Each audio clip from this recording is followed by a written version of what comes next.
Good evening, everyone. I'd like to call to order the Committee of the Whole meeting for Monday, July 12th, 2021. First off, is there any disclosure of pecuniary interest?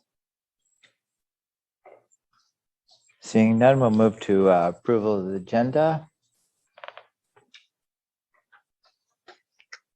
Councillor Bothwell. Thank you, Mayor Jordan. I'm just wondering if we could move up the correspondence item, the linking Niagara Transit Committee, to be spoken with at the same time as the regional councillor update. I've consulted with Councillor Furtick, and I think the two topics are timely. Great, that will be noted. Seeing any other changes? Seeing none, I just need a mover and seconder to adopt the agenda as amended. Moved by Councillor Bothwell, second by Councillor Dunstall.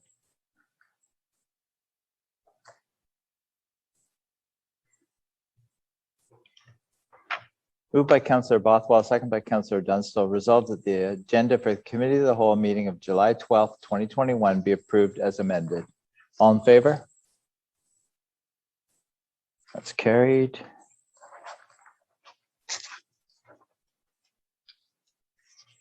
Now we move to number 4, council endorsement package.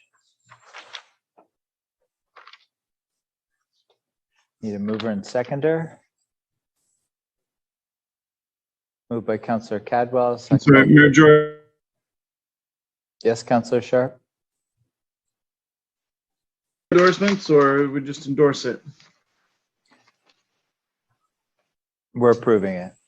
It's a council endorsement package, but we approve them. There's a resolution to approve.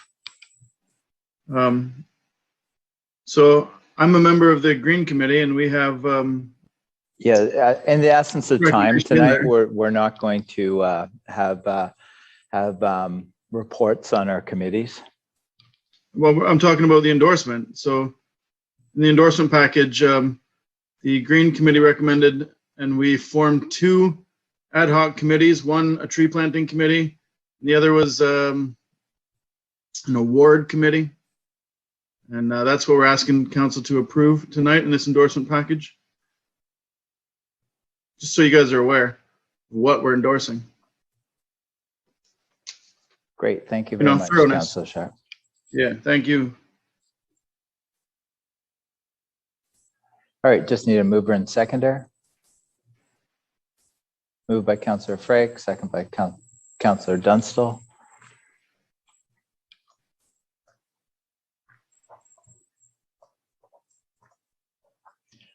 Moved by Councillor Frake, second by Councillor Dunstall. Resolved that the Grimsby Green Advisory Committee Council Endorsement Package dated July 12th, 2021 be approved. All in favor? That's carried.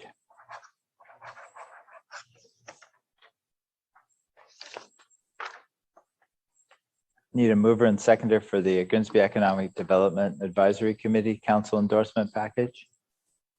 Moved by Councillor Ritchie, second by Councillor Cadwell.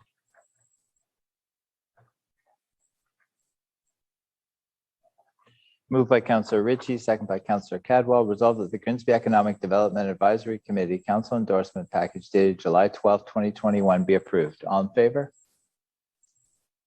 That's carried. Now we're moving to adoption of the previous minutes. Need a mover and seconder. Moved by Councillor Frake, second by Councillor Bothwell.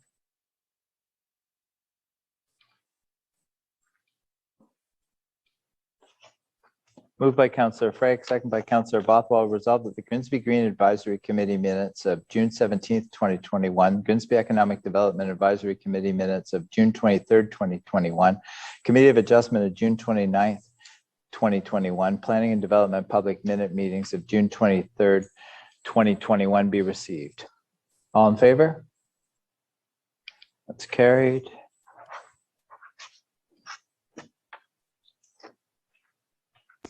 Now we move to Councillor Furtick with the Regional Council update. Welcome, Councillor Furtick.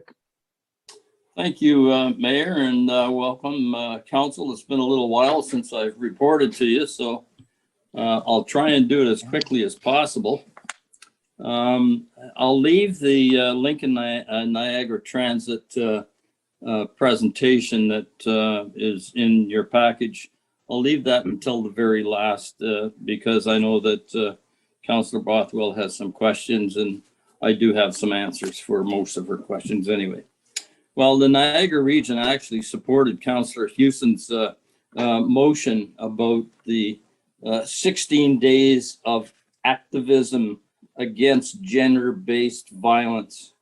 And it's going to be from the 25th of November right through to the 10th of December. If anybody wants any of these reports, I'd be more than pleased if you just email me and I can send them to you. We're in the budget process. Our gross budget this year is going to be for 1.56 billion.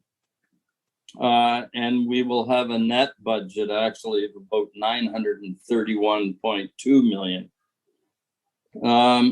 We will be completed by December the 16th, which will be the last one of the last objectives of council before the new year. Council would like to be in the 1.5% to approximately 2% increase. And you have to appreciate it's really hard to even shift 1%. But anyway, we've asked staff and so far we've had a couple come through with that. We just hope that everybody else follows the suit, like the Niagara Regional Police, wastewater and water management. It is a little bit difficult too because of some of the capital expenditures that we've had to have. On the waste management side, Ontario is actually shifting to a full producer responsibility model for the residential blue box program.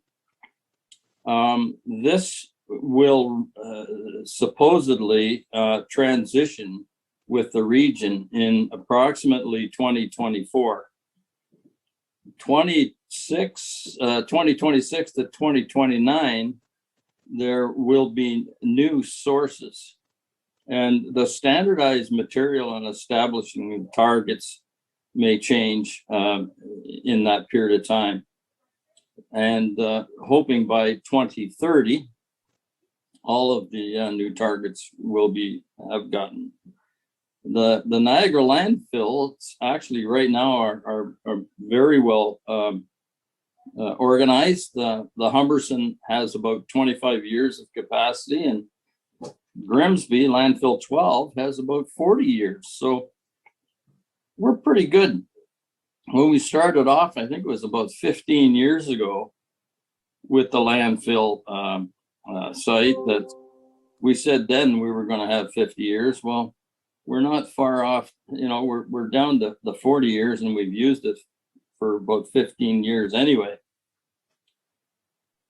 We have received the consolidation of Niagara's emergency 911 communication services. The chief and Niagara Regional Police and the fire department and most municipalities are working very close together and trying to consolidate the 911. There are 6 municipalities that still haven't come on board. Some of them may have the analog system, which the fire department uses. Grimsby, Lincoln, and West Lincoln don't have the analog system. They're on digital, but they are now have been consolidated with the Niagara Emergency 911. So things are progressing quite well on that front. The Lincoln Niagara Transit presentation has considered the financial part, the board composition for the amalgamation, and service standards. This report does not initiate the triple majority approval process. And the reason I say that is because there are quite a few hoops and whatnot that we have to go through, and we have to satisfy and make sure that we satisfy all of the local area municipalities. So it looks like I know that if you read through the correspondence for the Lincoln Niagara Transit and the amalgamation and the governance, it's quite an extensive report. So if you have any further questions, for gosh sakes, don't hesitate to give me a call or send me an email, because there's a lot of moving parts right now, and staff, Matt Robinson has done a fabulous job in bringing us forward to where we are today. It looks like, and I'm going to say October, November is where the lambs will be looking for the triple majority. So there's lots of ground to cover about Lincoln Niagara Transit. One of the questions that Councillor Bothwell asked me was the Winona Crossing. The Niagara Region Transit staff are actively working with the HSR, the Winona Crossing Costco Plaza owners, and their respective legal teams to enact a legal agreement to operate and extend the NRT on demand to the Winona Crossing. Hamilton Council has consented to the expansion, and we await the legal terms to be finalized. And we're hopeful that the new service expansion can be in place before September of 2021. And as you know, this is an extremely valuable connection for West Niagara residences. One of the other questions that Councillor Bothwell has asked me is regional staff going to give us a presentation? Yes, they are. They are arranging with the CAO, Mr. Schlang, and they are trying to attend Grimsby Council as part of the phase 2, actually, the municipal consultation. I believe it's sometime in July or August. So the region is working very closely with all of the municipalities. So there'll be an opportunity that there will be a further presentation by the staff in order to help council and bring them up to a little bit more present than they are today. So I'll leave it at that. I know there's other questions that Councillor Bothwell wants to ask, so I'll give it back to you, Mayor Jordan, and go from there. Thank you, Councillor Furtick. CAO Schlang, you have something to add? Thank you, Mayor, and thank you, Councillor Furtick. Yes, I have targeted August 3rd council meeting for an update from the region, and I'll be doing an associated report to accompany their presentation, because we've been working on this for some time, and it'll just give council an update, just an information report. Thank you. Great, thank you. Councillor Bothwell. Thank you, Mayor Jordan, and thank you, Councillor Furtick, for the update.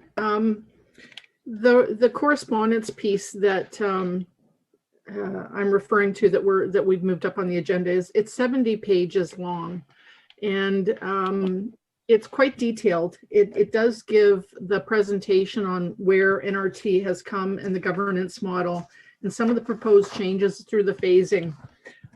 My concern with that, like there's timing of changes to the NRT on demand and additional service levels that are proposed.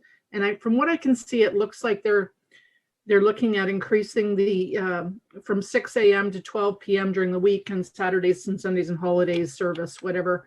And I think that's not starting till 2024. I know our pilot is only, this is our second year. So the question I have for Councillor Furtick is basically, are we looking at an increase in the $250,000 cost?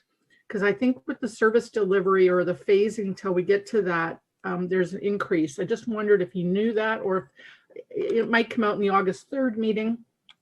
But I think it's really important that this information get communicated to the public, not just council, because we're making a decision on transit on behalf of the community we're serving. And we're very good with getting updates on how NRT on demand is going, but this transition to a new regional governance model and the potential for significant capital costs as the region undertakes it and actually takes over, and they're talking about getting rid of the contractual service of on demand and actually taking it in-house and doing capital investments. So there's a lot of moving parts in what they're looking at when they come forward to us with this triple majority moving forward in this new governance model. And I think it's really important that we have something that we can easily put out to the community so they understand what that means as well. And we can get some feedback from them.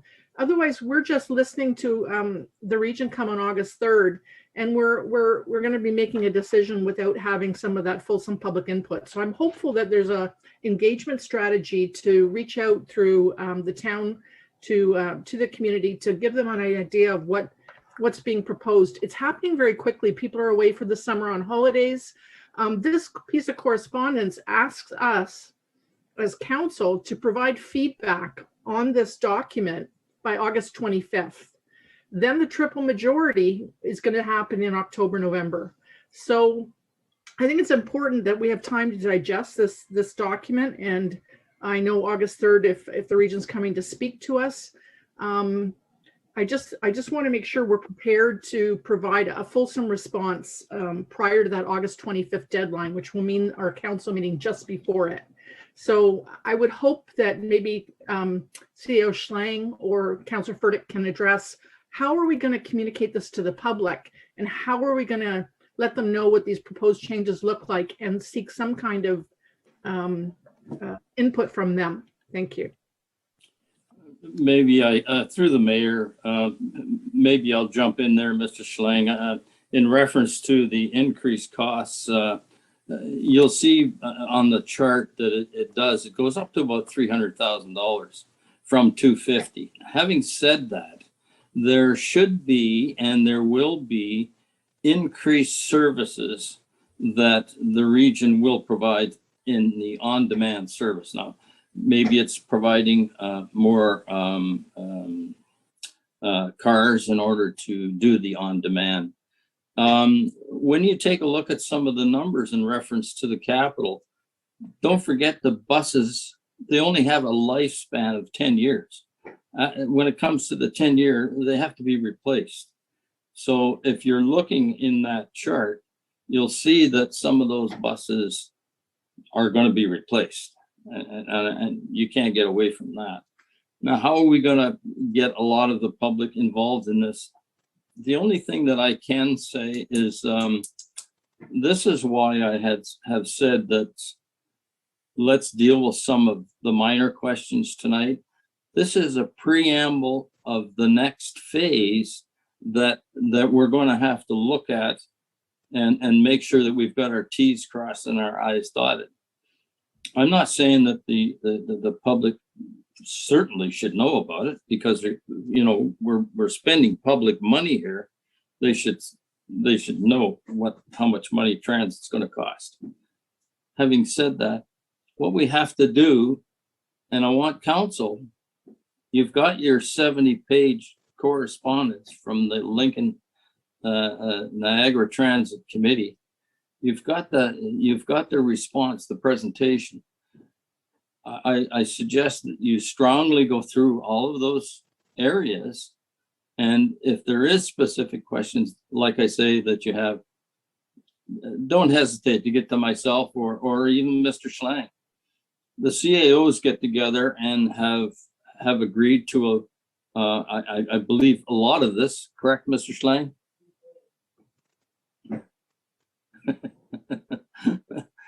Yes, Right? we've been meeting weekly on this for the last 3 months. And the Okay. public engagement component will be coming after August 3rd, and we'll talk about that a little bit at that council meeting on August 3rd. There will be public engagement. Oh, that's good. Thank you.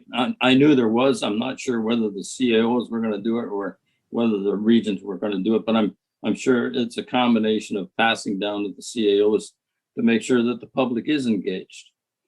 So I guess right now it is a quite substantial report. I just strongly recommend go through it. Give me your questions and I'll get back to you as quickly as I can. Thanks, back to you. Councillor Cadwell.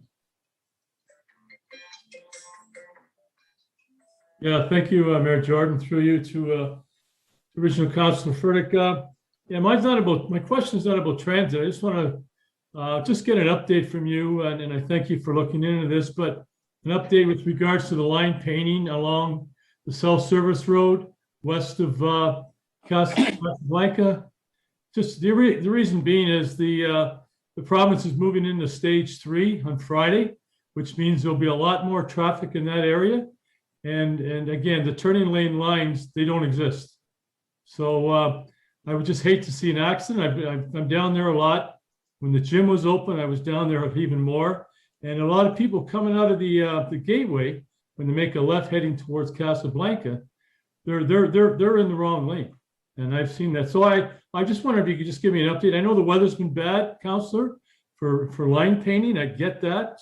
But I'm just concerned because we had an accident last week at the Grimsby Diamond at Christie Street in the off ramp, the Niagara bound, and it was a person who was very unfamiliar with the area. Fortunately, there was no serious injuries, a little bit of property damage, but yeah, I just, if you could give me an update, that'd be great, because it really needs to be done soon, and it's usually done in the spring by the region. Thank you. Through you, Mayor, Councillor Cadwell, you asked me that question about a week and a half or 2 weeks ago, and I got you an answer back within a day from Carolyn Ryle, who said that in fact they were going to be done in July. I can't light a fire under their backside in order to tell them what to do. So, did you not get my email from Carolyn Ryle?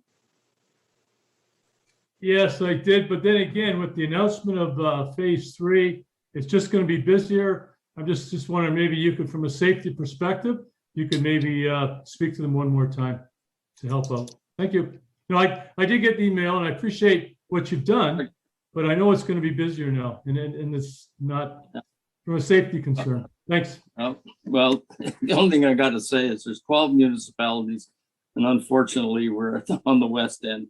I would suggest maybe Mayor Jordan has got more to get them moving than I do, so maybe he can follow up on your behalf and see about it, if you don't mind, Mayor.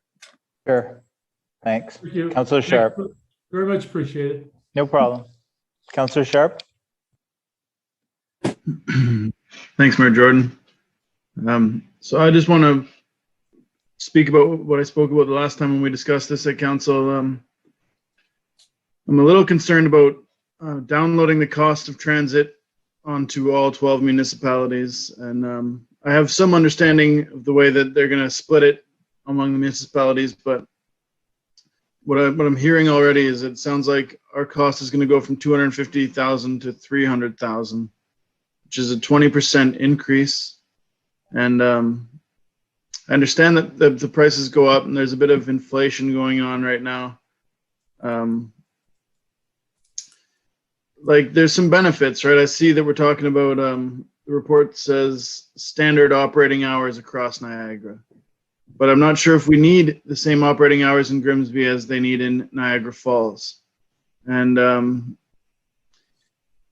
so I don't necessarily want to pay 20% more. It's not just me. I know that the people there are people in Grimsby on fixed incomes, and we add a little bit at a time in different areas, and we've just got out of the gate with transit. Like, we literally just last year, and we approved it during COVID, and we had to wait 8 months. Like, we're a year into this on-demand service, and I don't want to rush it, and I don't want to take on the huge expense of transit. It's well known that transit is an expense to municipalities, and I don't want to grab the burden from the larger municipalities like St. Catharines and Niagara Falls for an extra hour. Maybe we go till 11 o'clock. But I honestly don't think there's a lot of people. It'd be great because some people can get home from the bar or from a dinner party a little later. 10 o'clock is a little bit early to go home on a Friday or a Saturday. But to the people on fixed incomes who aren't going out,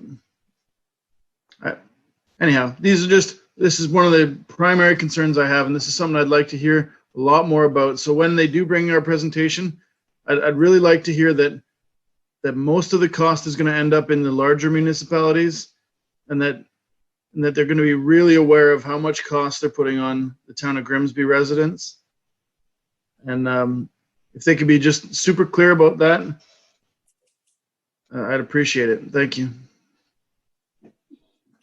Thank you, Through Councillor you. Sharp. And okay, go ahead, Councillor Furtick. Sorry, through you, Mayor, to the councillor. I guess if you don't want to increase services, then what we can do is keep the costs down and not give you the increased services. And as I had said before, the increase in the dollars is because of increased services. So and remember, we're trying to link everybody in Niagara, not just Grimsby. We're trying to link everybody in Niagara. One of the biggest concerns that I had originally, and of course, Mr. Schlang will even back me up on this, and that is the costs of the previous presentation were not acceptable. And staff has now turned around and redone the financial costing. Transportation is going to cost you money. If you want to move people, if you want to give people an opportunity to go to another municipality, and even our kids to go to Brock University, somebody's got to pay. And I think right now, I'm quite pleased with actually the financial costs that have been taken on. And I don't believe that we're taking on any costs that is going to subsidize anybody. Because I think once you look at the total costs, just for St. Catharines and Niagara Falls and Welland, who have the buses, you can't imagine the cost. You're talking millions. I can imagine it. And about $50,000 is around 0.5% on our budget. And I just want to be aware of it. So if you could please ask them to bring that information when they do their presentation, I'd really appreciate that, Councillor Furtick. Well, through the mayor to you, what I suggest you do, Councillor, is put your suggestions and put it down on paper so that I'll do that. You don't try and go through a 70 some odd page report and then try and do it all off your head. Put it down on a piece of paper so that staff has that. They can look at it and they can respond back to you. And everybody's got to have, their say in it. So let's make sure we do it right. Okay, that's all. Thank you very much. Thank you. Thank you, Councillor. Thank you, Councillor Furtick. And I'm really looking forward to the public consultation period. So we can certainly see if our public wants extended transit hours. Councillor Vane. Just a comment to Councillor Furtick. Every report I've seen on our current transit use, Grimsby's way up there. Like, we make up like 60% of the current NRT. Is that correct? Yes, that's correct. So and it exploded in Grimsby compared to the other municipalities. I do agree with Councillor Sharp that we want to try and mitigate costs, but at the same time, I think we're kind of getting a bit of a deal here. I think the other municipalities are kind of subsidizing us a little bit right now. But I would be interested, like Councillor Sharp says, I would be interested to make sure we aren't, like in Toronto, for example, they have a massive budget that goes across all of the former boroughs. And so some of the boroughs that use it, yes, less, still pay the same amount. So I see where Councillor Sharp's going, and I want to make sure we don't end up in the same boat like that. So yes, thank you for the clarification. Thank you. We'll continue this discussion on August 3rd when Matt Robinson's here. Let's move to the consent agenda.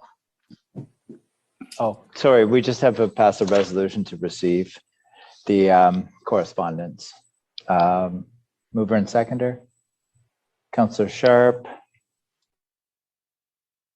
Seconder, Councillor Bothwell.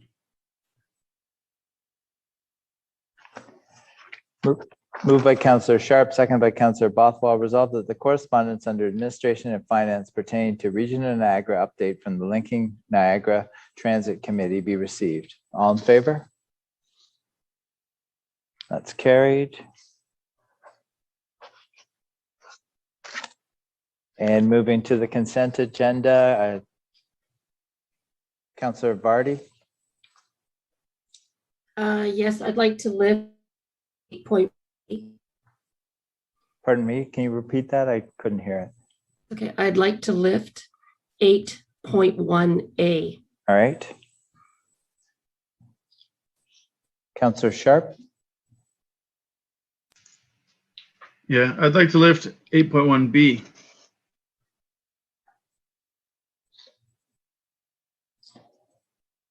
Councillor Frake. Yeah, thank you, Mr. Mayor. Yeah, I also wanted to lift 8.1B. All right.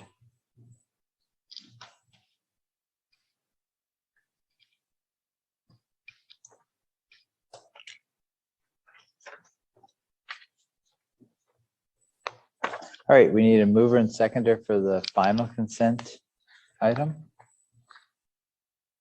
Moved by Councillor Cadwell, second by Councillor Ritchie.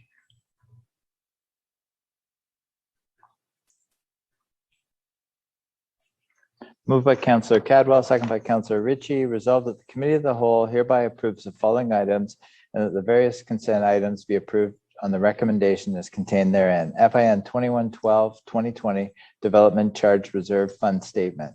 All in favor? That's carried.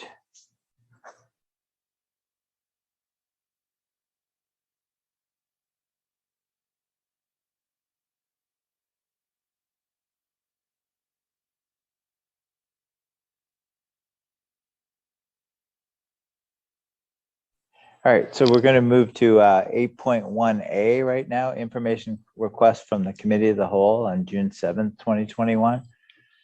I see John is here. Welcome, John. Good evening, Mr. Mayor, members of council.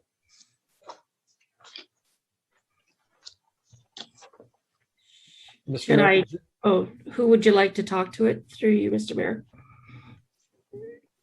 Councillor. All right, who's going first? Councillor Vardy? Yeah, thank you, Mr. Mascarin, for being here. I just, I guess I just wanted to have everybody scroll down to the bottom of page 4, and I'll read your sort of summation. Accordingly, with respect to the question posed regarding the responsibilities of a member of council who is appointed director of MPI or another body, the law provides that the council member has a duty to act in the best interests of MPI, notwithstanding that to do so may be contrary to the interest or wishes of council that appointed the member. And the reason I asked for this clarification from our legal advisor is that some councillors have intimated that I've not been sharing information for when I was on the board of GEI, the biodigester, or MPI for that matter. And I just want it to be clear that I am carrying out my fiduciary duty if I am bound by confidentiality, then I am not allowed to share information. It's not that I don't want to. I'm not permitted to. Even though there are things that you might like to know, I don't have that flexibility to answer those questions by law. And I just wanted to add that the past council has, with respect to the biodigester, GEI, the past council membership, so the past directors from the council who sat on that board agreed to confidentiality with regard to a presentation that was made. And even though I succeeded those board members, I am still bound by their agreement of confidentiality. And I wanted that to be clear because, quite frankly, I'm offended by some of the remarks that I've heard. And I wanted it to be put on record and to have our legal advisor here so that you all understand the position that I'm in, that it's not that I don't want to be forthcoming on some things that I know that some council members are curious about and probably actually have misunderstandings about, but I'm just not at liberty by law to get into those matters with you. And I don't know if Mr. Mascarin wants to add anything, but that has been my understanding of my fiduciary duty. And that is what I've kept to. And I've always, I'll state, I've always acted in the best interest of the companies, as well as in the best interest of the shareholder, the town. They've never been in conflict. Thank you.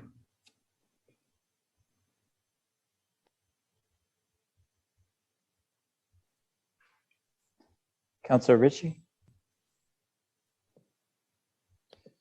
Thank you, through you, Mr. Mayor. I have a couple questions here. The first is just understanding Councillor Vardy's point.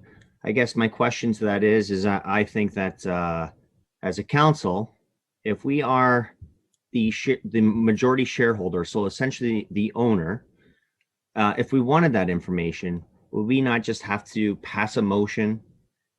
Let's use minutes as an example. If we wanted to see the minutes of that company as the owner of that company, could we not pass a motion and say that we want to see those minutes, and we would be acting as the majority shareholder?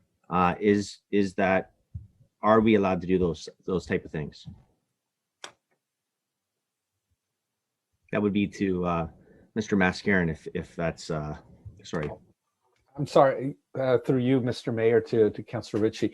I'm not sure. I don't know what the setup is specifically with respect to MPI, but as a shareholder, no, you would not be entitled to everything that the board may have, and there may be some things that you may not be entitled to. The question that you've asked, Councillor Ritchie, you may be entitled to get certain minutes. There may be in-camera matters that you may just not be able to get to, even though you are the shareholder. Thank you. So that clarifies a lot there. Thank you very much. The other thing I wanted to look at is the opinion pieces to Councillor Vane and Councillor Bothwell's. I was wondering if you could comment on the one from Councillor Vane. Councillor Bothwell's information request seems that that the information you provided was legal opinion, was legal advice. So thank you very much for that. I'm glad we as a council perspective that we acted according to what the legal advice was. I was just wondering if you could comment on Councillor Vane's information request. If you could walk us through it, please.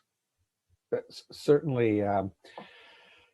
Through you, Mr. Mayor, to Councillor Ritchie, the question, the information request was legal opinion on the powers and role of the mayor. I mean, the roles and the powers are set out in two subsections. 225, which was the original Municipal Act 2001 when it was enacted. Many mayors did not like it. they felt that the change was a fundamental change from Section 70 of the old Municipal Act, the RSO 1990, Chapter M.45, where there seemed to be greater enhanced powers, and many mayors felt that the enunciation of the role of the head of council in 225 was reducing the role of the mayor to largely being a figurehead. So there was some lobbying made. I think AMO put forward some position papers, and there was a revision made to the act in 2006, the Bill 130 amendments, which added section 226.1. Many legal observers, myself included, noted that there really were no additional powers, and we were really confused by the reference to the mayor as the CEO. And just to put bluntly, I think there's a misconception there, and I've said so in the opinion. And you'll see that there was a lot of discussion about what does that actually mean in the context of a municipality, which is a corporation, but a special form of corporation. So municipal corporation, it's not a business corporation. And I think Associate Chief Justice Morocco, sitting as a Judicial Inquiry Commissioner in the Collingwood Judicial Inquiry, put it quite well. He said the head of council does not have the same powers as the CEO of the corporation, of a business corporation. The mayor, the chair, the warden, the reeve of a municipality, whatever it may be the CEO, but that doesn't mean that he or she has any additional special powers. I certainly don't see that in section 226.1. Justice Morocco agrees with me, and you'll see on page 3, he makes a number of recommendations, not to change the Municipal Act, but to clarify what it actually means.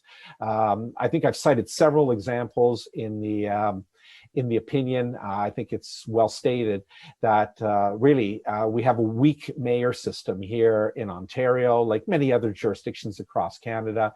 And the mayor, whether you refer to the mayor as the head of council or the CEO, doesn't give the mayor incredibly enhanced powers. The mayor still has one vote and has to act with the rest of council. The mayor's enhanced role really is one of moral suasion, to see if he can get compromise on behalf of council, to have council do what's correct for the municipality. But as a single person, the mayor really doesn't have any real executive functions unless he or she acts with the rest of council. So that in a nutshell, Councillor Ritchie, is the point that I was trying to bring forward. It's a question that I think I've answered in several different iterations orally, but never, I think, in writing until I was asked for Grimsby. So that's my response, Mr. Mayor. So thank you for that. And I mean no disrespect to the position of the mayor when I say this, but in my studies, a lot of times it's always said that the mayor is the figurehead of council, but he has only one vote, just like every other councillor. And that's why you have your democratic process of elections, because it takes a majority to direct staff to do everything, because we have to have a vote of majority of council. And that's what I look through here and I read, and I hope I'm correct in that statement. I mean, it is a large role to be the mayor of any municipality, and it's a great responsibility. But at the end of the day, they don't have the powers to direct staff. Their power lies in working with the council and having a vote of the majority of councillors. Would I be correct to say that? Through you, Mr. Mayor, I believe that statement is correct in law, provided, of course, there is no delegation authority or any special authority, such as the Emergency Management Civil Protection Act, where the mayor certainly does have an enhanced role. But apart from that, I would agree with your statement, Councillor Ritchie. Thank you. Councillor Bothwell. Thank you, Mayor Jordan. My question is to Mr. Mascarin. With respect to the the email exchange and your response to my information request on whether it constituted advice. You state in your letter here that our initial comment was that no substantive consideration may have been given to the matter and therefore it may not have been considered. And then you say in the email response to Mayor Jordan was brief and in our view responsive for advice, but then you say the question was neither comprehensively nor exhaustively researched, although you're saying that it constitutes legal advice. And you understand, you then go on to say further that should council seek a formal comprehensive opinion on the issue, we'd be pleased to undertake and report back to council. So I'm getting out of that the advice provided in the email may not have been complete and fulsome, and that you've left the door open here for a formal comprehensive opinion on the issue. So would you say that your advice in the email was complete and fulsome and thoroughly researched, or would you say that there is still a question that could perhaps be posed with respect to that advice? Through you, Mr. Mayor, I believe that as I've said, the question that's put to me by the mayor in a very short conversation with no specific details was, "Can I run something by you? What's your thought?" My thought was, and with some diligence, I responded back the same day in the best way I could without undertaking a full review, research of the matter. I did consult with an accredited parliamentarian just to run the question by her to see what she would say about it. But no, it's not what I would call a comprehensive full opinion, Councillor Bothwell. It's clearly not that. It's a one, 2 paragraph note saying, I think it's this. I ran it by somebody and this is my sense, which is what I thought was responsive to what the mayor had asked me. Can you ask you to clarify, just because the content was with respect to when an item is deleted from the agenda and then it is attempted to be brought back to the next agenda to be added again, that it would be deemed a reconsideration. Can you just clarify for me what Robert's Rules defines as a reconsideration? A reconsideration is when a matter has been considered and then it comes back to be considered again. That's, in a sense, a reconsideration. So in my view— No, I mean right from Robert's Rules, what's a reconsideration? You would have that in front of you, right? I don't have that in front of me right now. Okay, because I think that interpretation is kind of critical to the discussion, and that's why the letter doesn't really explain that in significant detail. So I'm just thinking that it's still a bit of an open question.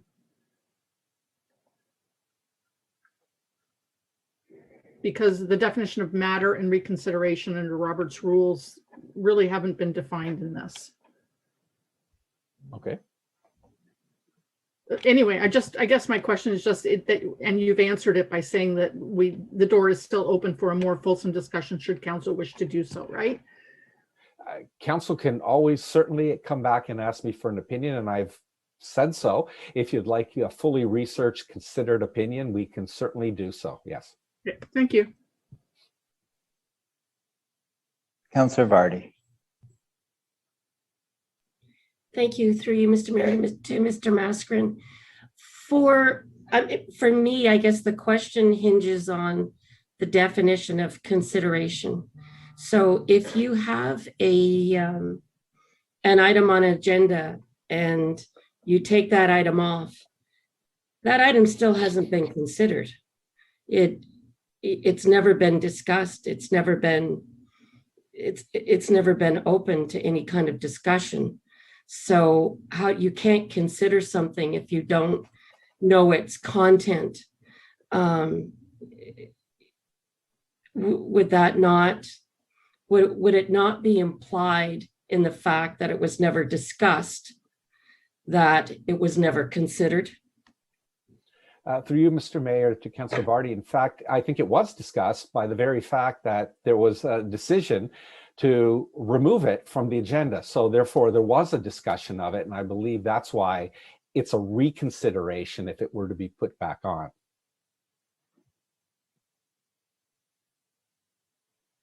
The content of the item was never considered. I mean, if you have a report, how can you say that you've considered it if all you've ever looked at is the title?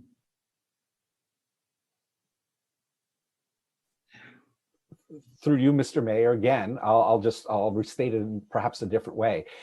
The matter's been considered, the matter has been considered insofar as there has been some consideration given to whether it is going to be on the agenda or not. So therefore, consideration has been given to the matter, and therefore, to bring it back would be a reconsideration. I don't know how else I can say it, Councillor Vardy.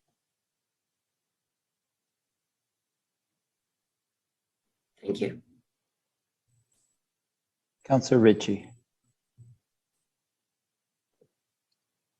Thank you, through Mr. Mayor, again to Mr. Mascarin on this matter then.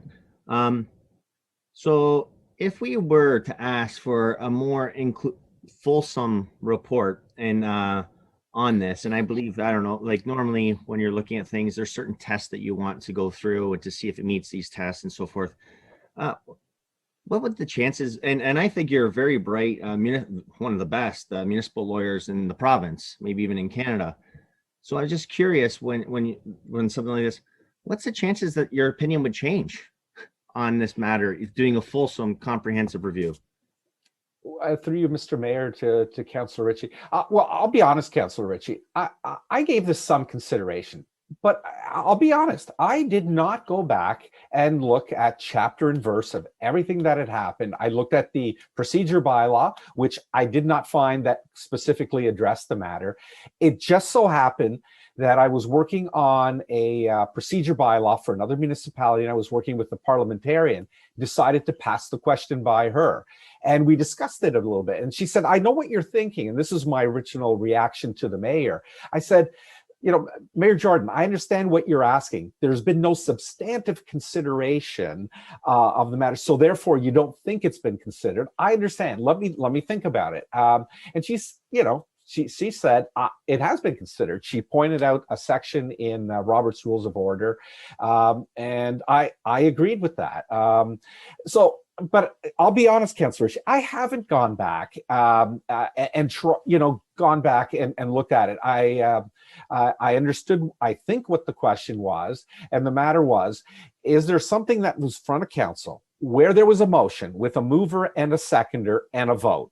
If that has happened, then there's been a consideration given to the matter. And that's where I stopped. I said, okay, I've tried to discharge my obligation to the mayor to get back to him because I said I wanted to get back to him.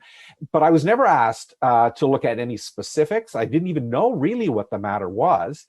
And I did not go and do voluminous research. I couldn't have in the afternoon. I actually had maybe 40 minutes to think about it, I think. And that's when I put together the note to him and spoke to the parliamentarian. Yep, and thank you. And I do think there was a lot of consideration given. We're given a report and we read this report before we go there. So for someone to bring it forward, to take it off the agenda, there is obviously some, consideration given. And then even that, there is debate. So thank you once again. Councillor Vane. Thank you very much. Mr. Mascarin, just to assist a bit.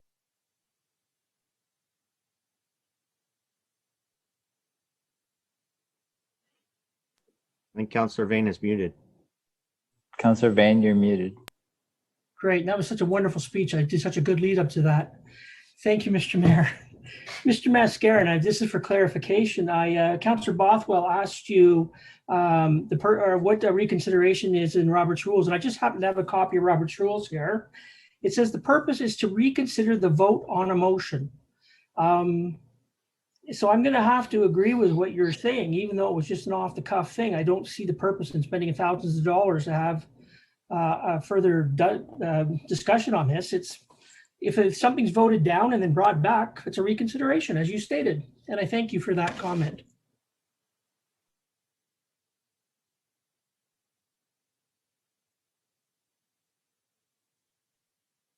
Councillor Vardy. I guess my question is to Mr. Mascarin. Is the approval of the agenda considered a motion? The approval of an agenda? Yes. You do move the approval of the agenda through a motion, so it is a motion, yes, Right. like you did tonight. Thank you.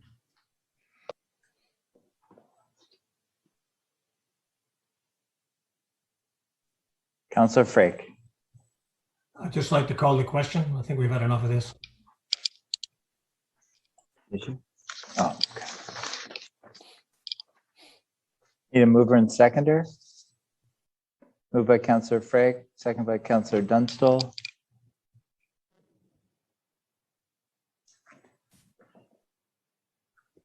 Mayor, just point of clarity. Are we now going to vote on calling the question, or maybe Councillor Frake will remove it? I don't see any more comments. Yeah, I think we won't vote to call the question. I'll just read the resolution now that I have a mover and seconder. I think Councillor Frake should be fine with that. Moved by Councillor Frake, second by Councillor Dunstall. Resolved that the information request from the Committee of the Whole, June 7th, 2021, be received. All in favor? That's carried.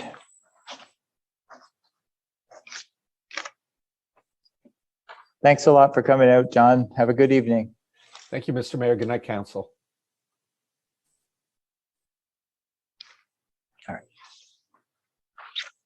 All right, now we're moving to report 9.1A, Addendum to Integrity Commissioner Investigation Report IC 12378-0121. Welcome, Michael.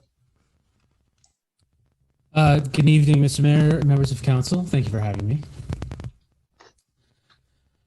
So I actually have three things to present tonight, but it looks like we're doing them one at a time. So the first one, as you mentioned, is the addendum to the report that I presented to council previously on the meeting of June 7th. So this is the addendum to that. As you'll recall, council asked me to come back with substantive findings on the matters that were raised in that particular investigation. I had previously found that I didn't have jurisdiction to find anything substantively on it, so I have now done so at council's direction. And the addendum and the contents thereof speak for themselves.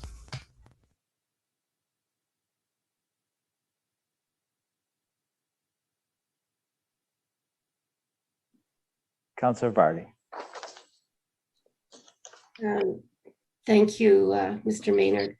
I wonder if you could tell me how much this IC cost from the initial and the addendum. Thanks for the question. I actually can't tell you that. I don't have that information to hand, first of all, but also I believe the appropriate way to get a breakdown of costs would probably be to have a motion put before council and for council to request that from staff in a report.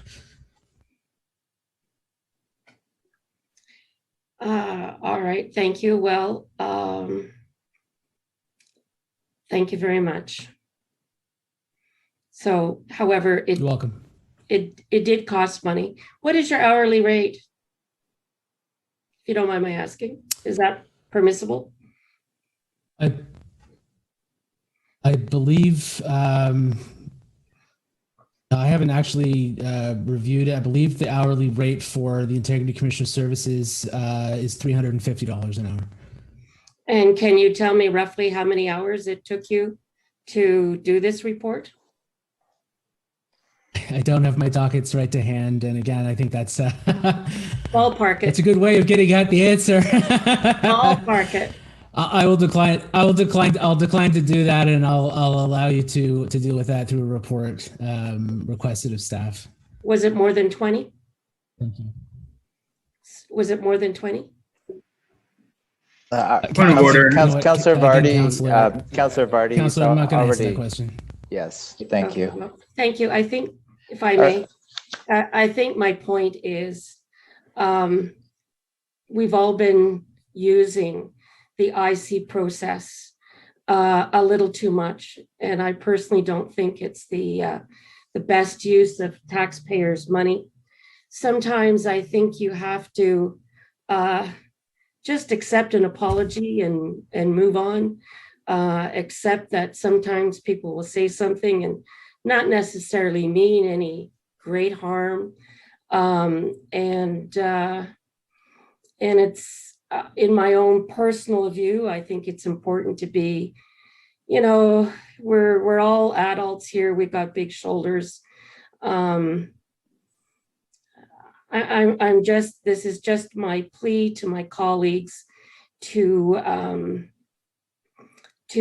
stop using this process for small issues and save it for things that are really of great concern.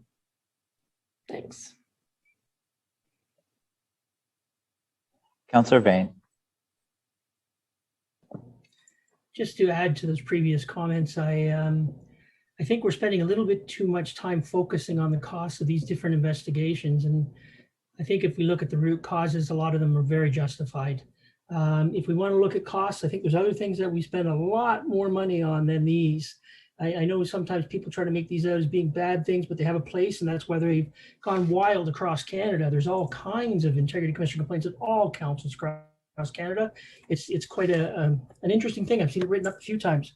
But there are far greater things that we've spent money on, such as legal fees and other things where we spend hundreds of thousands of dollars to pursue things or to question legal experts and to question planners and whatever else. So I'm really, at this point, I'm really kind of tired of this. Oh, how much is this investigation costing us and all that.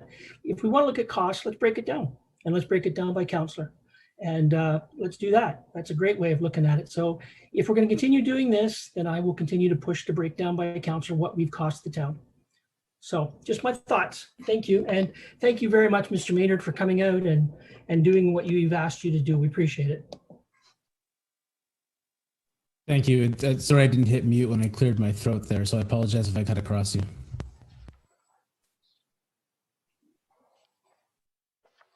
Thank you, Michael, for this report.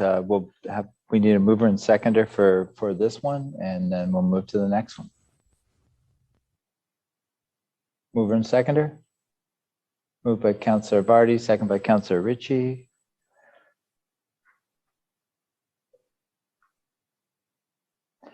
Moved by Councillor Vardy, second by Councillor Ritchie. Resolved that the addendum to investigation report complaint number IC 12378-0121 be received. All in favor? That's carried.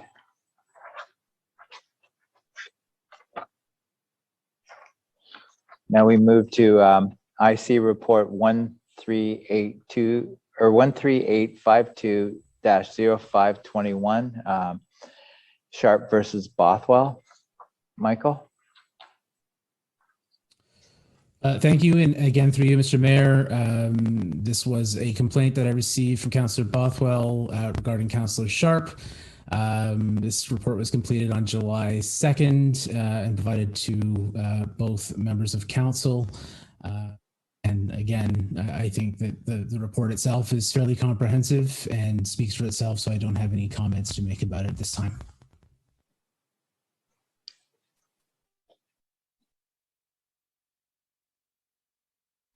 Councillor Sharp.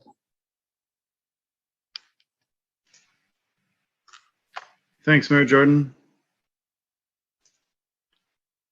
I just had a little something prepared that I wanted to read. My parents applied for a small tax credit when they renovated their home on Casablanca. They told me about the tax credit in 2019, and I declared a conflict of interest when it was approved in 2020. I did not know that a portion of the renovation was done in 2020, and I did not know that they applied for the same tax credit in 2020. My parents no longer own the home when the tax credit was approved in 2021. Since I was not aware that they had applied for the credit, I did not declare any conflict of interest. When Councillor Bothwell made the complaint to the Integrity Commissioner, I took immediate action. At the next council meeting, I lifted the report and I publicly explained that one of the properties was my parents'. The tax credit was still approved by all of council, including Councillor Bothwell, even after I declared my conflict. I want to apologize to the council and to the residents of Grimsby. This was an oversight on my part. I simply did not know that my parents had applied for the tax credit in 2020. As stated in the report, the Integrity Commissioner does not believe that I acted unethically or that I was intentionally attempting to enrich my parents' interest. In other words, it was an honest mistake. Thank you. Councillor Bothwell. Thank you, Mayor Jordan. I appreciate Councillor Sharp's efforts to correct his inadvertence and to, in a timely manner, rewrite the motion that he had originally voted on. I do want to bring to attention in the report, though, where Councillor Sharp, when I did address this, because it's the only way that we have as councillors to bring it forward, and I only brought it forward as a municipal conflict of interest item rather than a code of conduct, because I wanted it to be as quick and swift as possible and come to a resolution for education and learning purposes only, not to be vindictive or vexatious. And yet Councillor Sharp does in his report on a number of occasions infer that I'm being vexatious or taking pot shots or embarrassing him, and that totally is not my intention. And the Integrity Commissioner finds that as again, the respondent has raised a preliminary issue by asserting that this application is vexatious, and he disagrees with that. And the issue is real. It's not inappropriate for a member of council or a member of the electorate or a person demonstrably acting in the public interest to point the situation out and request an inquiry. Also, although Councillor Sharp was not aware of the issue, had he remained unaware, he might well have ratified that package. So the timing was allowed for him to resolve that and rectify it in a timely manner. And I did bring that to the Integrity Commissioner's attention as well, because I did want it to be taken into account that he had done everything he could to rectify it. And that was clearly what I wanted to be taken into account. The question about inadvertence and that consent agendas are routine and non-controversial, that was an argument made in the defense, and the Integrity Commissioner found that he's unpersuaded by such an argument. Furthermore, a vote for or against an item on a consent agenda is no way fundamentally different from a vote for or against an item on a regular agenda, and therefore that councillors need and ought to be fully aware of the items on the agenda, consent or otherwise, on which they will be voting. So I just want to, that's what it is. It's awareness, and having to closely read those items and be aware of what we've got in front of us for a vote. The other comment that was made that's a little disturbing by Councillor Sharp, though, is that he does state that, I'm just going to pull it out here, the code of conduct is not a game. These complaints cost the town money, and Councillor Bothwell knows that. So I totally agree. The code of conduct is not a game. And again, this was not filed under the code of conduct. It was filed under the Municipal Conflict of Interest Act. But the code of conduct, unfortunately, I've been faced with two of them that were filed against me. I put a lot of time and effort into responding and providing facts and background information to those allegations, and a substantial amount of time. And then they were withdrawn. So there's a number of councillors who have done that. To me, like I said, I've been subjected to two of them where I've spent weekends preparing a response with a lot of detailed factual background, only to find that they're then, once that information is presented to the complainant, they withdraw it. So those types of use of the code of conduct, to me, when he says that the code of conduct is not a game, I think we just have to be really aware that that's also extremely just frustrating and time consuming for councillors to have to deal with as well. And it costs us money too. So again, I thank Councillor Sharp for his his attentiveness to now being much more aware. I know he just declared just recently on 16 Kemp as well, considering we've had that on the agenda on a number of occasions, and now he's made a declaration on that as well. So I think as a learning and education opportunity, that's my goal, and I appreciate Mr. Maynard for just addressing that and coming to this conclusion. Thank you. Councillor Ritchie. Thank you, through Mr. Mayor. Just a question to Mr. Maynard. Is the penalties through an MCI potentially a lot worse or more severe than a code of conduct complaint? Potentially. It can be. Right. They range up to removal from office and having a member barred from running again for a period of up to 7 years. Though from what I've seen, and there is a case going on right now where actually an integrity commissioner has appealed a judicial ruling about that, where a judge declined to take any sort of action of that nature and simply issued a reprimand. About a fairly serious amount of money dealing with that case. It's in Elliott Lake. I believe I've referenced it recently in a report. So yeah, there's a potential for a very serious issue there. So thank you for that. And I guess I should have started off. I want to thank Councillor Sharp for his apology.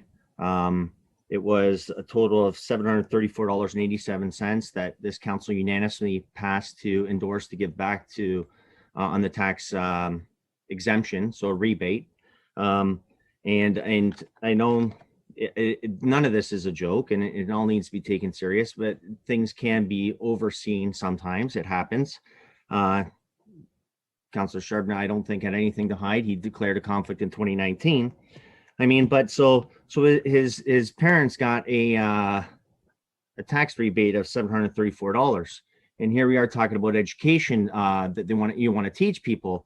Yet we just had a report earlier on about the roles and responsibilities of a mayor, and that his actions should only be should be followed through with council.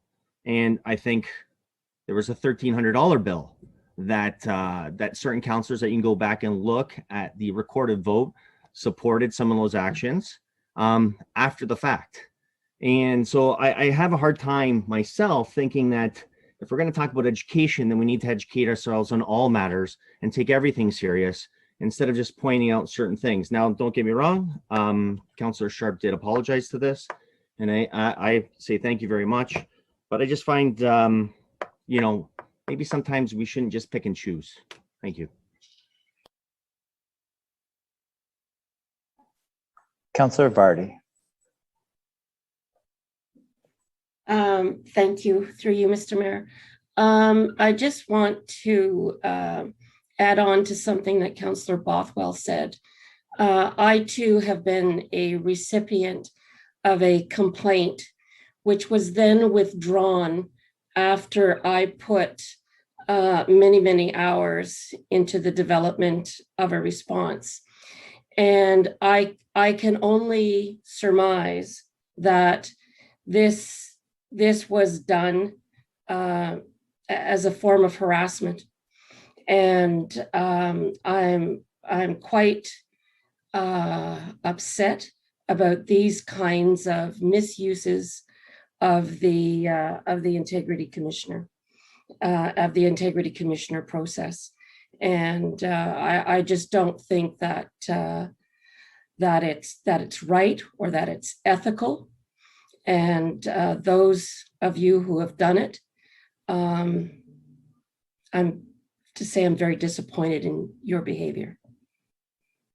Thank you. Councillor Frake. Thank you, Mayor Jordan. I'd like to add to that, if I could. Since I joined this council, I've received two very in-depth integrity complaints for which I took a huge amount of time and trouble and cost to respond to honestly, with transparency and accountability and all the other things, and quoting all the things that should be quoted. only to have it withdrawn after spending a huge amount of time putting it together, one recently, I might add. And I think it's absolutely unprofessional and inappropriate for any councillor to be doing this and not see it all the way through. Anyways, I just wanted to say that. So, this IC complaint process is being totally abused. And I just think it's about time we stopped doing this foolishness. Thank you. I just want to make a comment. Councillor Bain. I just want to weigh in. I couldn't agree more with Councillor Vardy and Councillor Frake. A lot of these complaints I find are abused. I myself have been a victim of 2 of them so far. So I'm not going to sit here and play the victim card. I don't really care. I mean, if you think I've done something wrong, then let's, go and talk it out. If you put in a complaint against me and I come back and say that this is the reason for whatever, and you find it to be an acceptable answer, then withdraw the complaint. I think we're wasting far too much time on stuff here, trying to really grandstand. So that's my opinion. Thank you. Councillor Cadwell. Point of order. Being accused of grandstanding, I don't believe is appropriate for the councillor to be saying. Thank you. So, It's noted. Mr. Mayor, that you would take And action being against those kinds of. accusation is not right either. So All right, let's just Chair, do move I have on. the floor? Yes, you do, Councillor Cadwell. Thank you. Just a question I'd like to ask you. As you're serving as a alderman, how many times did you have to deal with any integrity commission issues in that? Well, I don't think they That you can had, recall. they didn't have integrity commissioners, but at that time, but there were any complaints like this at that time. And I don't know over your 18 years, how many have you dealt with? Right, this, in the past 3 terms, 0. This term, quite a few. All I can say. I'll leave it at that. Thank you. All I can say is I haven't filed one yet. So, Councillor Sharp, you're up. Mayor Jordan and I are in the same boat. I haven't filed an integrity commissioner complaint or a code of conduct complaint, and I don't intend to. So I just wanted to talk about, first there's been talk here about suspending councillors from their position for 7 years. And I just want to ask a quick question of Michael. What is I know I was found guilty of not declaring, and I admit not declaring this conflict of interest, an act of inadvertence. On a scale of 1 to 10, what is the level of the conflict that I have undertook here? Like, is this worthy of removal from office or some kind of reprimand? Like, I don't want people to get confused that I've done something terrible here. I made an error in it's not an error. I mean, I didn't notice something on an agenda. Michael? Thanks for the question through you, Mr. Mayor. I don't know if I could put it on a scale of 1 to 10 or any sort of scale. I mean, a conflict is a conflict, but if you're asking sort of what level of consequence this particular conflict would have had attached to it, had I not found that it was through inadvertence, which is specifically referenced in the MCIA. There's sort of two different things that a judge would consider if it was to come before a judge. Inadvertence is one, and an error in judgment is the other, and they're actually kind of opposite of each other. Inadvertence is simply like an oversight, whereas an error in judgment is you knew about it, but you made a mistake in how you interpreted it.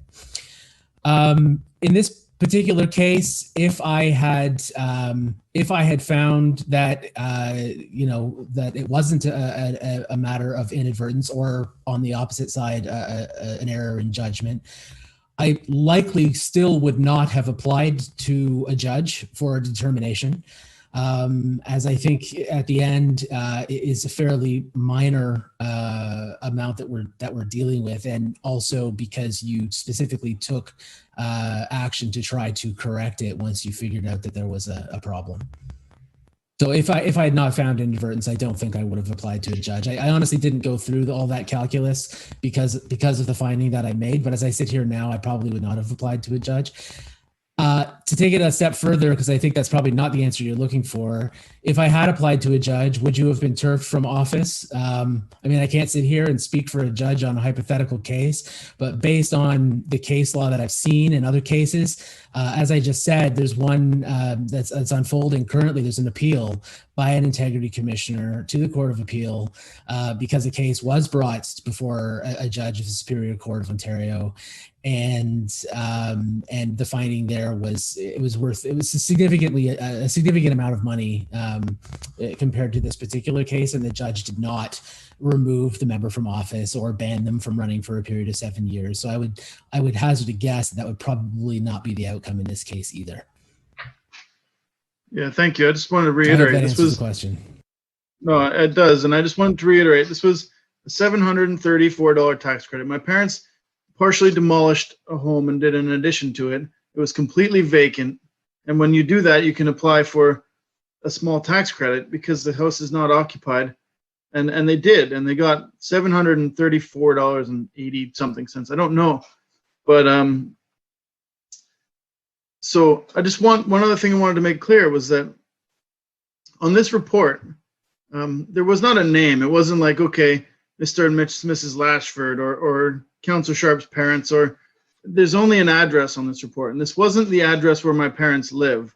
This was a home that my parents owned. And so when I was going through the 111-page agenda prior to the May 17th meeting, I had read this report, and it was in what's called a consent agenda. And a consent agenda, and it's not myself who decides this, it's our town staff, and it's approved by the mayor. They put in a little asterisk, and it says the items in this agenda are considered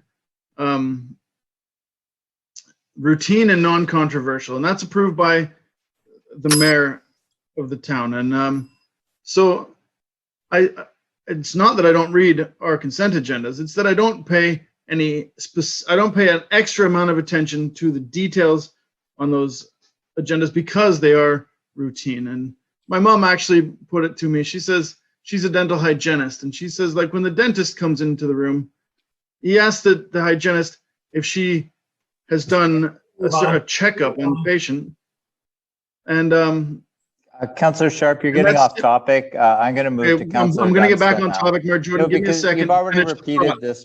You've already repeated this. Mayor Jordan, don't cut me off. Let me finish my thought. No, you've No, already Mayor been Jordan, stop it. Like, what's wrong with you? Councillor Sharp. No, what's wrong with you? That's your first warning. Stop it. Well, it's my first warning. Great. Good job. Actually, on section 221A, I'm removing you from the chambers under misconduct. So you can be signed off right now. I'd like to appeal that. It's unappealable. It's under the Municipal Act, section 221A. I'd like to apologize if I was given the chance, Mayor Jordan. I get aggravated when you cut me off. I don't like it. I'm trying to finish a point, and you just stop me. You can apologize, but I am moving on to Councillor Dunstall because you're repeating yourself. And now we're moving to Councillor Dunstall. So I am sorry, but I wasn't repeating myself. I was making a point. You were talking about it under consent agenda, so you're continuing. I don't want to debate with you, but it was already commented. Mayor Jordan, I was making a point. You didn't let me finish the point. I get 5 minutes to make these debates and to talk about this, and you didn't allow that. And like, you've done it to me before, and I feel like I'm the only one you pick on like this. I feel like that, and it's like, I don't see it. You're stopping Councillor Vardy and Councillor Bothwell, and I want to be able to finish my point. So.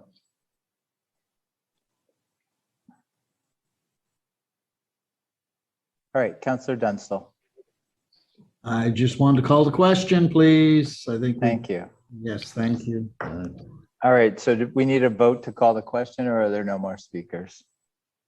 Seeing no more speakers, just need a mover and seconder.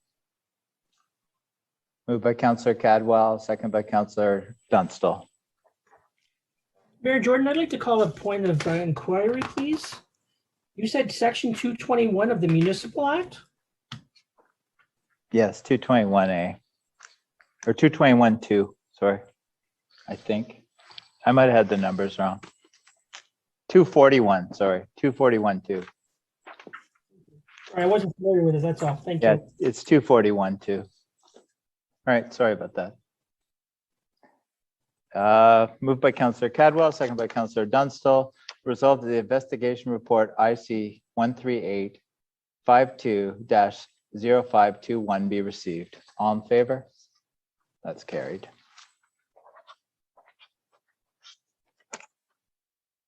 All right, now we're moving to section 9.1C, Integrity Commission Report, Public versus Dunstall. Michael?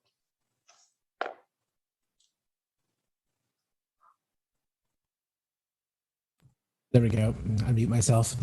Thank you. And again, through you, Mr. Mayor, this is another report. As you mentioned, it was from a member of the public who, of course, has been anonymized in the report. The respondent was Councillor Dunstall. This matter, just a couple of comments about it. This was originally filed with your previous integrity commissioner. It was delegated to me and then transferred to me after I became your integrity commissioner. It really dealt with two separate complaints. So effectively, there were two completely separate complaints, although they referenced similar sections of the code. They were really two completely discrete issues. So effectively, this report is dealing with, although it's under one number, dealing with two complaints.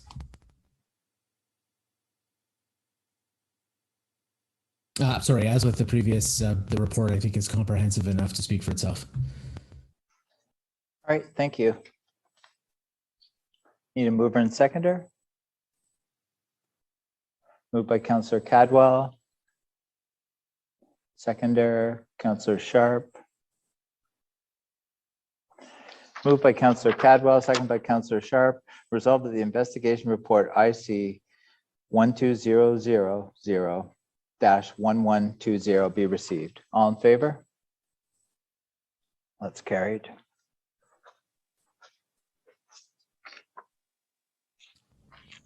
Now we're moving to item 8.1B, FIN 21-18 regarding the 2020 portfolio investments. Thank you. I'll see myself out. All right. So thank you very much, Michael. Sorry about that. No problem. It's been a long night. That's okay. Yeah, you have a good Yeah, evening. it'll be Okay? longer night. Thank you. Have a good evening, everybody. Thank you very much. Thank you. Good night. Good night. All right. This was lifted by Councillor Sharp. Councillor Sharp, did you want to speak on it? No, thanks, Mayor Jordan.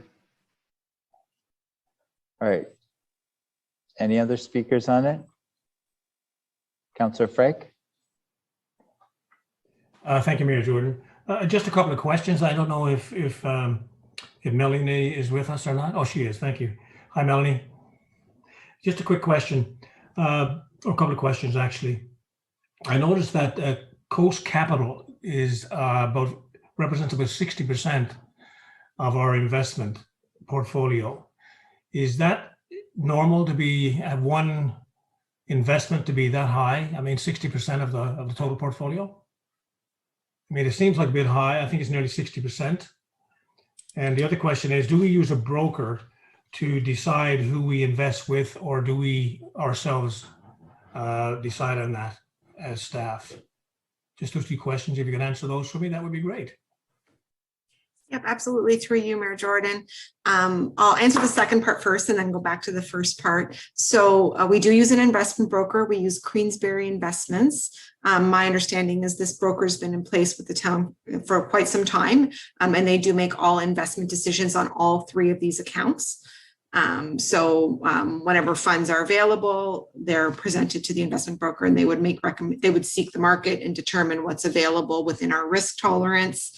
As you can see, we're heavily invested in bonds. We have a fairly low risk tolerance. We haven't ventured into the stock market, at least not currently. So they make all recommendations, and then staff would obviously approve them, and the treasurer in 2020 at the time would have approved these purchases.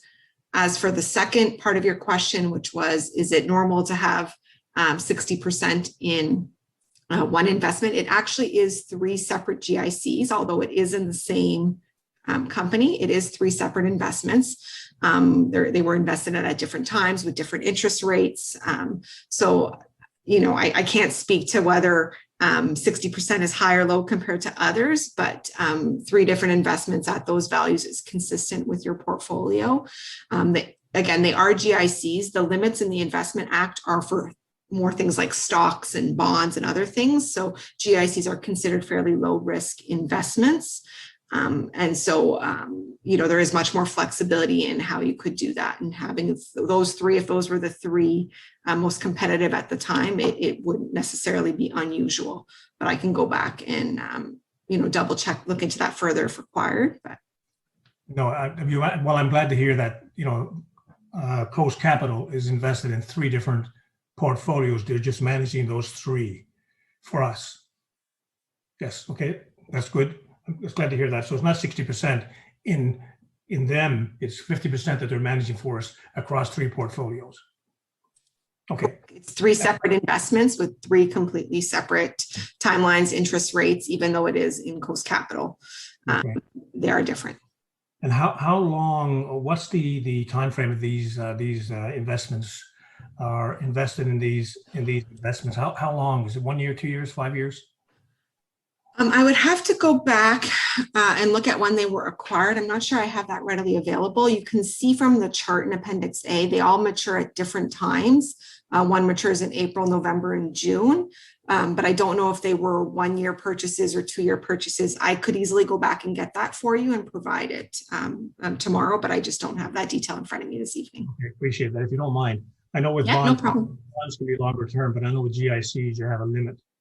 Because I've invested in GICs, even though I don't get that kind of a rate. What was the other thing I was going to ask you? I think that's it. Let me think. I might come back to you shortly. Thank you. Councillor Sharp. Yeah, I was a little bit frustrated there. I can't think straight after Mayor Jordan gets me all worked up like that. So, but I did have a point, and I have something that I want to bring up now. All right, point of order. Again, rudeness. Please stop. Sorry. I'm telling you, I'm frustrated, and it's all right, just I'd like to speak to the issue. I'd like to call the point of order here. Mayor Jordan, I actually think you owe Councillor Sharp an apology. Our procedural bylaw states in timeframes. You cut him off and you never gave him the amount that he's entitled to speak in the second He time. spoke over the 3 minutes and he was repeating himself. The buzzer, and you didn't state. I wasn't repeating myself, Mayor Jordan. Like, I don't know what you're getting at there. These are recorded. All right, let's just move on. Let's just move on. Thank you. Okay, well, you can go back and look at them, and I will, and I'll send it to you. But I was making a point, and you do that to me all the time, Mayor Jordan. I think you don't do it to Leanne Vardy. You don't do it to other councillors. You do it to me, and it bothers me. It makes me very frustrated. And so here I am trying to discuss something else on the issue in the agenda, and I'm red in the face because you get me going like that, and it's not fair. I think you've done it to me more than you've done it to other people. I'd ask you to please stop. Now, I want to look at the issue here with our investments, and I want to talk a bit about it because I know my colleagues and I are going to we're going to be looking at interest rates and investments in the future. And I can see on here that we're getting around a total of $422,000 in interest. And that's on a almost $21.5 million investment. So we're talking under $500,000 in interest on around $21 to $22 million. And I do the math, it's about 1.9%. So is that a typical rate of return on our investments? That's to the Treasurer. So through the mayor, Councillor Sharp, so that is a low rate of return, but it is representative of what's going on in the markets in 2020. The interest rates in the market in 2020 were very low, and it might be helpful if you look in the report, there is a chart that tries to compare bond yields across the whole Canadian benchmark portfolio of bonds to our rate of return. And we are consistent, and we did a little bit better in 2020. So while it is a low rate of return compared historically, it is competitive in the market that existed in 2020 for our risk tolerance. So from what I can see, with the current investment portfolio, we tend to be a low risk municipality. We don't have stocks in our portfolio right now. So when you are investing in bonds and GICs and those type of things, though, that is a competitive interest rate for those type of investments. So 2% interest, or a little less than 2% interest. And it's because it's low risk, and that's a normal rate of return on those investments, at least currently. Yes, through the mayor, Yeah, okay. for 2020, that was reasonable for the market that existed. Obviously, if the markets bounce back, or if you go back, years before, it would have been higher for sure. So I'm making a point here. I apologize for being a little bit rhetorical. In 2021, inflation was 3.4%. So like we lost money on this investment, and so when we're looking at making safe, secure investments with taxpayer money and getting a return of around 1 or 2%, maybe just under 2%, in an inflation market where we're looking at 3.4%, our money is worth 3.5% less than when we put it in there, and we've got a return of 2%. It's like 1.5% loss. And I'm not pointing fingers at any staff or anything, but I am just making a point. When we're going to consider in the future, if we want to make investments, that we're actually losing money. And so some of us are investing in our personal lives, buying Tesla and buying these Bitcoin stocks and stuff, and like they're going way up. We're making tons of money. But when we talk about investing town money, we make very secure, very safe investments. We never want to lose the taxpayers' money, but our returns are really small. And so if in the future we're looking at investments, I want to just take this time to make note so that we can look at what our actual return could be or currently is. Thank you. Councillor Cadwell. Yes, thank you, Mayor Jordan, and thank you for the report, Melanie. If you can speak to this, I just reading the with regards to the $422,000, where it goes. You mentioned the 3 different funds: general fund, reserve fund. Could you elaborate to where that more to where that actually goes? Because when I was reading through it and thinking reserve fund, would that be like a budget contingency reserve, or maybe just a type of reserve that might go into? If you can speak to that, I appreciate that. Thank you. I sure can. And through you, Mr. Mayor, the funds, the way that the town has structured their portfolio is into these 3 different accounts.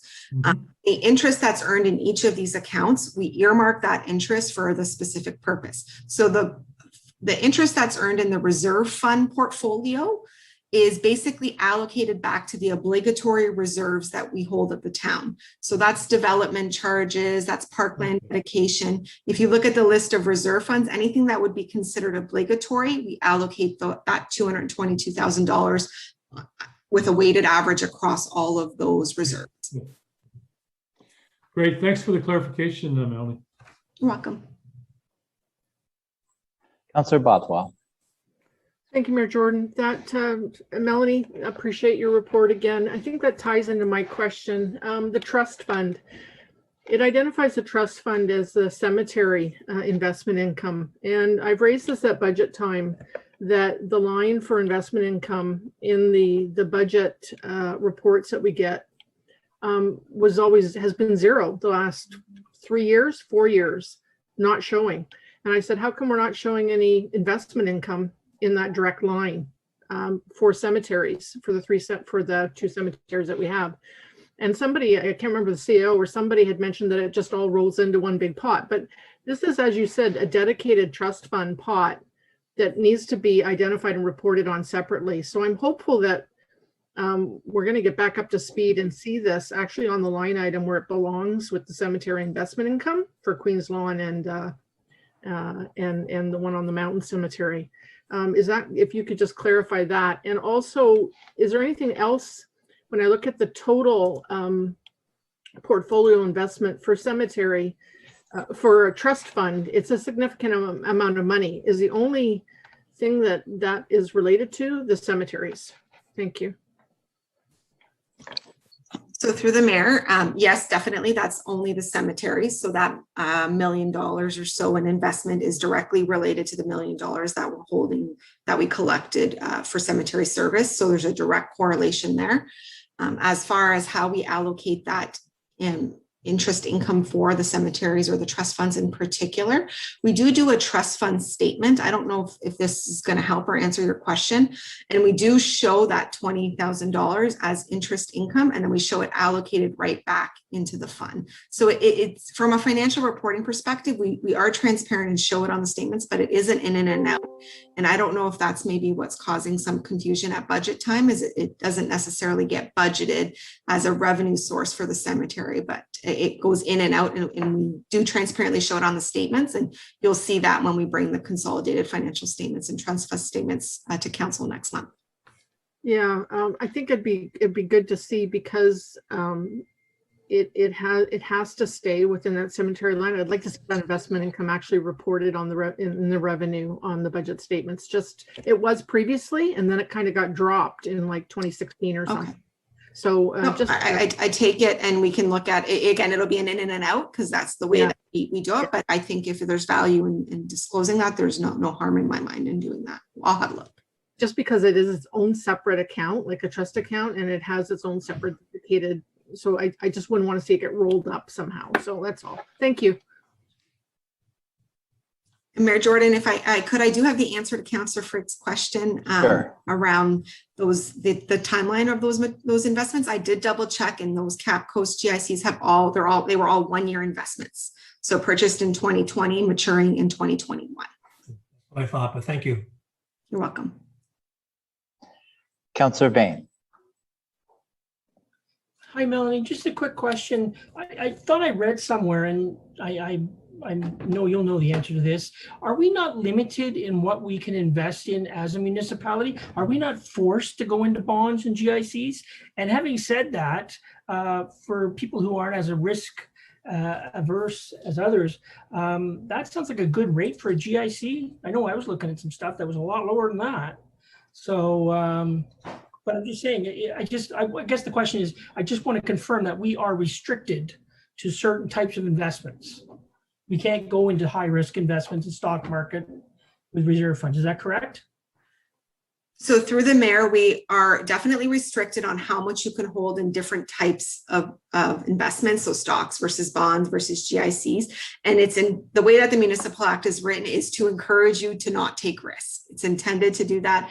The limits are very high on stocks and the more riskier types investments. And obviously, as it gets into less risky investments, they give you more flexibility.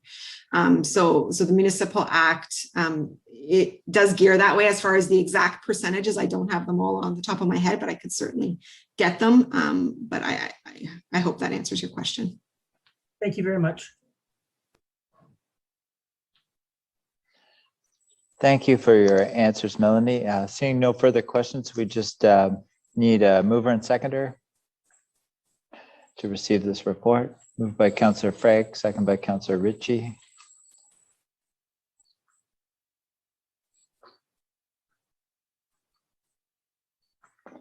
Moved by Councillor Frank, second by Councillor Ritchie. Resolved that report FIN 21-18 2020 investment portfolio be received as information. All in favor?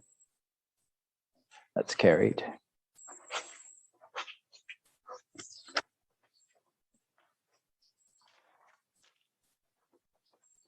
Up next, we have correspondence from Trisport Events. Race Director Nick Storr dated July 6, 2021, requesting permission to use town roads for their events schedule August 7th, 2021. That's from Trisport. And August 8th, 2021 be approved, subject to the issuance of valid permits, notification to the Niagara Regional Police and EMS, and the approval of an event safety plan consistent with COVID-19 guidelines. Councillor Cadwell, comments? Yes, thank you, Mayor Jordan, and really excited to see this report. Glad to see that we're getting back to some form of normalcy. I know Trisport, they always do a great job when they run these events.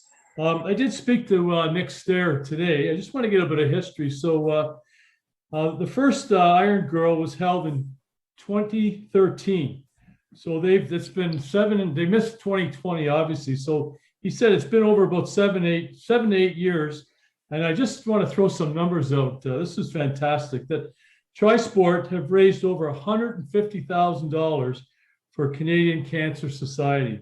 And that's fantastic for the good work and what they provide and for with the competition. Also, they've also contributed approximately $25,000 to the McNally House. So great community business there. Working with Grimsby. So yeah, just information I want to pass on. It's good news. Thank you.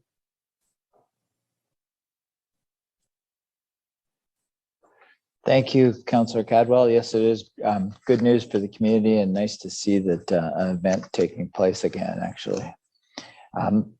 Sarah, did you want to comment on anything or are you No, I was just here to support any questions, but we too are excited to see some of these things returning and we look forward to working with the Trisport team.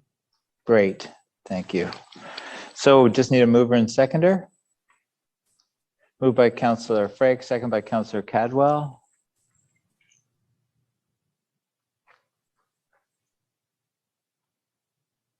Moved by Councillor Frake, second by Councillor Cadwell. Resolved that the correspondence received from Trisport Events Incorporated Race Director Nick Stair dated July 6, 2021, requesting permission to use town roads for their event schedule August 7th, 2021 and August 8th, 2021 be approved, subject to the issuance of valid permits, notification to the Niagara Regional Police and EMS, and the approval of an event safety plan consistent with COVID-19 guidelines. All in favor? And that's carried.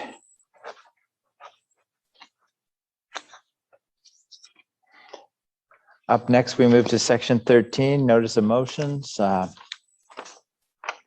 notice of motion, introduction date, July 12th, 2021. Subject information request requested by Councillor Sharp. Whereas councillors have been filing information requests on a variety of matters during meeting proceedings, and whereas information requests are silent in the town's procedure bylaw 20-65, and whereas Robert's Rules of Order section 33 speaks to information requests, and whereas information requests are not required to have a seconder and are not debatable, and whereas in some instance information requests that have been made have resulted in financial costs for the town of Grimsby, and whereas contributing to accountability and transparency when a request is brought forward, that there is a financial consideration, these requests should be made by way of notice of motion. Now, therefore, be it resolved that number one, the procedural bylaw be amended to address information requests with the following parameters. A, an information request can be made when there is a further inquiry about a report under consideration, request staff to follow up on a matter that was previously presented to council. An information request cannot be made that would incur any type of financial cost to the town of Grimsby, bind the town of Grimsby in any way. There. Number two, councillors be encouraged to engage with staff should they have questions on agenda items in advance of meetings.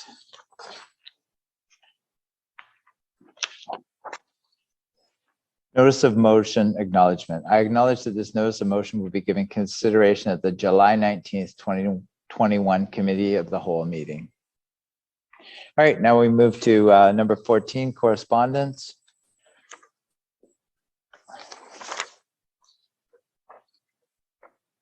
The linking transit we've already dealt with, right? Yeah, oh, it's scratched out in there. Okay, perfect. Just need a mover and seconder for the correspondence. Moved by Councillor Dunstall, seconded by Councillor Bothwell.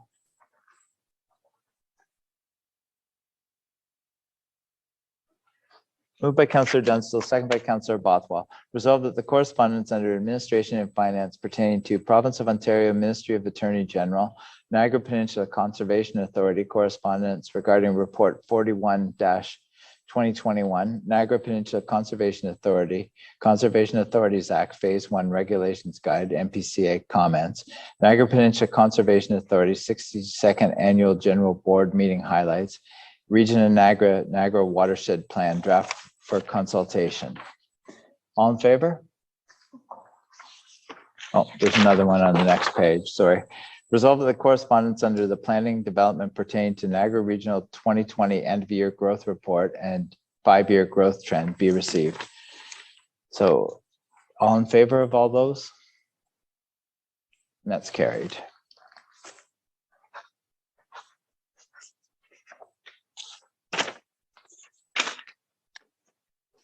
All right, our next Committee of the Whole meeting is scheduled for July 19th, 2021 at 6 p.m. So the meeting is adjourned and we will be back at 10:07. Thank you. Bye.